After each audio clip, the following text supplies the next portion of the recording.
Bismillahirrahmanirrahim. Waalaikumsalam warahmatullahi wabarakatuh. Saya Puan Siti Aisyah binti Din. Alhamdulillah telah berkhidmat di Ruqayyah selama 13 tahun. Alhamdulillah bersama dengan Ruqayyah. Bersama dengan Ruqayyah. Iya. Ibu dekat sini sebagai penjaga ke? Saya adalah seorang pengurus untuk Pusat Jagaan Kanak-kanak Yatim Miskin Ruqayyah. Sebenarnya bagi cerita lah kan, sebab kita duduk dah lama. Daripada setahun ke setahun sampai 13 tahun. Banyak kenangan manis, kenangan duka, kecewa pun ada. Di mana tindakan anak-anak bila mereka berhenti pada belajar lah. Okay. Alhamdulillah bagi ibu, dengan Ruqayyah ni, kita mesti ada jiwa. Sebab jiwa untuk mendidik anak-anak. Kalau tak ada jiwa, kita tak boleh duduk sampai 13 tahun. Itu pandangan ibu. Sebabnya, kita tidak boleh kira jam. Maksudnya daripada pukul 9 sampai 5 tu, itu bukan hitungan kita. Kita akan bekerja 24 jam. Di mana anak-anak Ruqayyah ni, kita adalah anak-anak kita sendiri. Dengan kasih sayang, dengan belayan manja, dengan bertolak ansur, dengan sebuah satu keluarga besar di mana anak-anak seramai 42 orang dan kaki tangan pula seramai 15 orang. Di mana kita nak buai mereka tu, nak satukan hati tu dalam satu keluarga yang besar. Bagi ibu banyak cabaran dan dugaan ditempuh. Tapi Allah memberi satu kelembutan. Kelembutan tu Allah memberikan ibu satu perjuangan untuk meneruskan bersama anak Ruqayyah. Alhamdulillah. Kita seorang ibu, kita rasa kecewa lah bila anak kita tiba-tiba dapat pergi U. Tiba-tiba dia berhenti. Kita dah hantar dah. Kita dah hantar permohonan, dah sampai ke universiti, dah beli barang, dah mendaftar. Tiba-tiba bila sebulan, 2 bulan dia berhenti. Jadi Allah rasa macam down. Kat mana silap kita? Kita mencari lagi kat mana silap kita. Tapi bila kita usul periksa, waris tidak memberi kerjasama. Di mana desakan daripada keluarga tu membuatkan anak tu berhenti belajar. Jadi kecewanya pada ibu, pada anak tersebut. Mungkin orang yang tidak dampingi tak akan rasa kecewaan tu. Tapi bagi seorang ibu yang mendidik daripada mereka masuk sehingga lepas SPM, akan melalui satu proses kecewaan yang sangat dalam. Di mana nak pujuk hati tu sangat lama. Apa pun kita kena kembali kepada Allah Ta'ala. Sebab Allah yang mendarat balikkan kan hati kita. Jadi seorang ibu, walaupun ibu adalah orang kata apa, ibu yang kedua lah selain pada waris.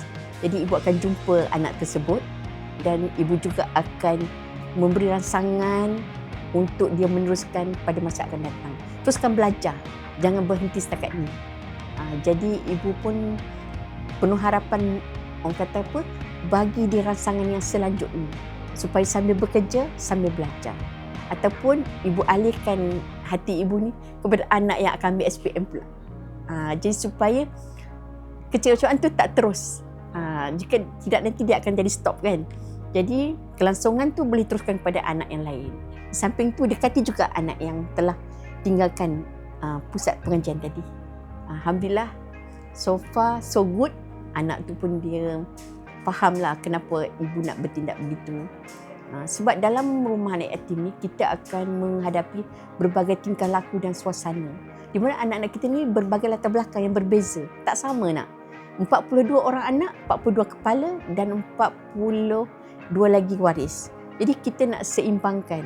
Sebab tu kena ada jiwa tu. Ada jiwa, boleh kerja rumah anak yatim.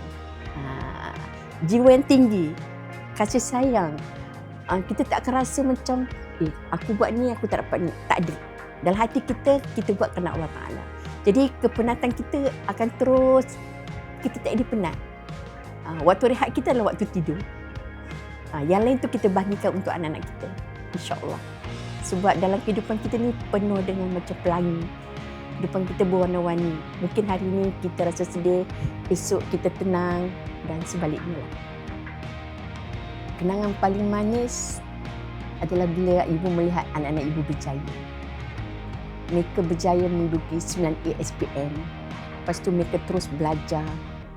Mereka mendekati ibu walaupun mereka dah pergi, dah belajar.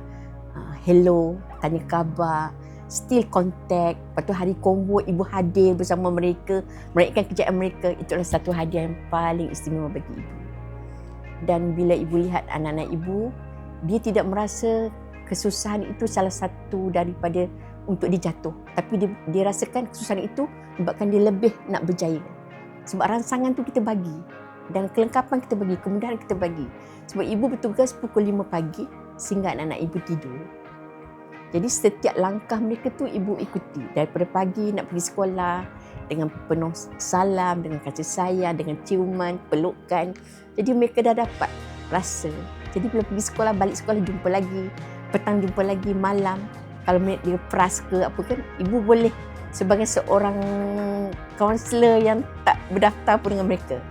Jadi seorang ibu yang kata apa, memahamilah perasaan anak sebab ibu tinggal dengan mereka di sebuah bilik. Waktu mereka demam, waktu mereka sakit, waktu mereka putus cinta ataupun mereka melalui cabaran, ibu adalah orang yang pertama akan mereka cari untuk selesaikan masalah. Jadi kasih sayang tu sentiasa dicantum. Jadi alhamdulillah untuk ibu amat seronoklah, bahagia dengan anak-anak. Sebab ibu telah kehilangan 2 orang anak. Allah telah ambil anak ibu 2016, bulan berbeza, tahun yang sama. Di mana ibu kehilangan suami pada 2011, tahun 2011. Dan lepas tu ibu kehilangan 2 orang anak yang paling ibu sayangi. Allah gantikan ibu dengan 42 orang anak. Bagi ibu, sejak ibu melangkah ke Ruqayyah sehingga sekarang, ibu menghadapi ketenangan.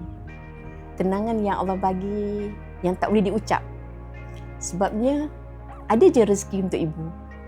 Contoh sekiranya ada hari raya ke ataupun apa-apa majlis, birthday ke, insya-Allah ada je penyumbang yang akan memberi pada ibu ataupun anak-anak ibu sendiri. Anak-anak yang ibu didik ni. Sebab ibu ada seorang anak lah yang didik di sini yang pergi ke Tafiz MTI pada tahun ni. Dia masuk pada tahun 2023. Umurnya sekarang 9 tahun. Dia masuk MTI pada tahun 2026. Alhamdulillah, dia adalah anak yang pertama memberikan ibu hadiah handbag. Sebab macam mana dia kehilangan ibu kandung dan ibu adalah pengganti ibu kedua, dan ibu sangat close lah dengan anak tu, dan dia merasakan bahawa kemasukan di Ruqayyah adalah satu rahmat dari Allah Ta'ala. Memberi dia seorang ibu yang tidak boleh dibanding orang lain. Dia sanggup tak bawa bekal, dia sanggup tak bawa duit belanja, dia bawa bekal hari-hari pergi sekolah untuk menabung. Sebabnya dia dengar ibu kata dia boleh pergi haji nanti. Jadi dia menabung setiap hari duit saku yang diberikan.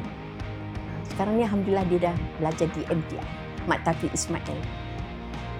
Nak masuk Mat Tafiq Ismail perlukan satu orang kata lengkap untuk anak tu. Dia boleh mengaji bertajwid, dia boleh jadi imam, dia boleh hafazan, dia telah menghafal surah-surah yang lazim.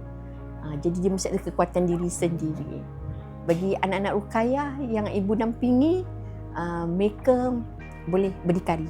Sebabnya kita sediakan kemahiran untuk mereka. Contohnya memasak, jahitan, berkebun. Sebab kita buat ceranaman hidroponik di Ruqayyah.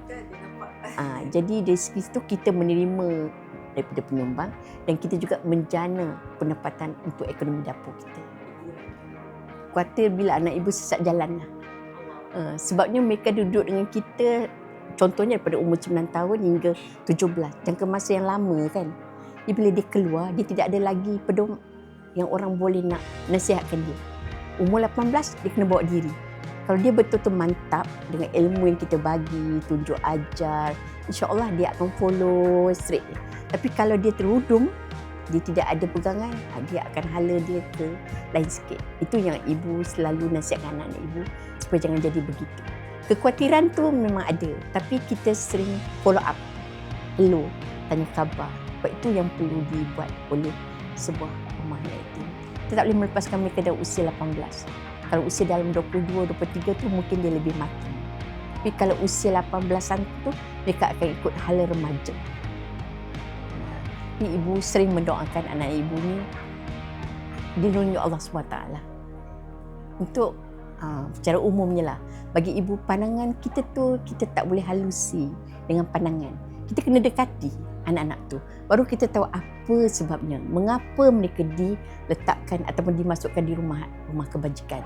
Sebenarnya mereka tak nak pun duduk rumah kebajikan, tapi disebabkan arus kehidupan yang memerlukan mereka ditempatkan di rumah kebajikan. Jadi kita sebagai orang awam kena bersedia menerima anak-anak tersebut dengan hati yang lapang, fikiran yang terbuka dan memberi mereka ruang dan peluang untuk didekati dan merasai apa mereka rasai. Jadi kalau kita just judge ataupun hukum mereka tanpa melihat latar belakang, itu adalah tak wajar dilakukan. Sebab bukan semua anak suka duduk di rumah kebajikan, tetapi kehidupan mereka itu menyebabkan mereka tak mampu untuk meneruskan bersama keluarga. Keluarga yang mantap, insya-Allah boleh untuk mereka duduk. Tapi keluarga yang kekurangan, sebuah kekurangan. Contohnya kalau satu rumah ada 18 orang, tak mungkin mereka boleh duduk asal sana untuk dapat pendidikan yang holistik. Kemudahan akan berkongsi sama 18. Jadi rasanya emosi, fizikal semua tu akan terabur. Tapi bila mereka dapatkan rumah anak yatim, mereka ada kemudahan. Waktu mereka dia beri peluang, diberi ruang. Mungkin sebelum duduk rumah yatim, mereka ada berbakat dalam sukan. Tapi kita tak dapat congkil. Tapi bila duduk rumah yatim, kita congkil sampai boleh jadi olahragawati. Ada anak ibu sampai jadi olahragawati peringkat kebangsaan dan peringkat negeri. Alhamdulillah. Sampai masuk sekolah sukan. Jadi ruang dan peluang tu kita kena bagi. Dan kita kena halusi mereka sehalus-halusnya. Anak-anak yatim ni, mereka sebenarnya adalah anak yang berjaya sebenarnya. Kalau kita memberi mereka ruang yang luas. Sebab mereka boleh berdikari, satu, mereka ada hala tuju jika kita bimbing, dan mereka juga ada cita-cita seperti mana anak-anak yang lain. Cita-cita mereka, kalau kita tengok, mereka boleh je. Contohnya kalau mereka ada anak-anak yang kepakaran yang Allah bagi dah. Dia boleh menukang, dia boleh mengecat rumah, dia boleh elektrikal, secara semula jadi. Jadi Allah bagi dah kat mereka. Cuma mereka tu tidak diberi peluang bersama keluarga. Jadi pada masyarakat yang di luar sana, dampingilah mereka, sama-sama memberi ruang supaya anak-anak yatim kita tidak akan terus rasa down. Mereka terus akan rasa mereka disayangi dan didekati.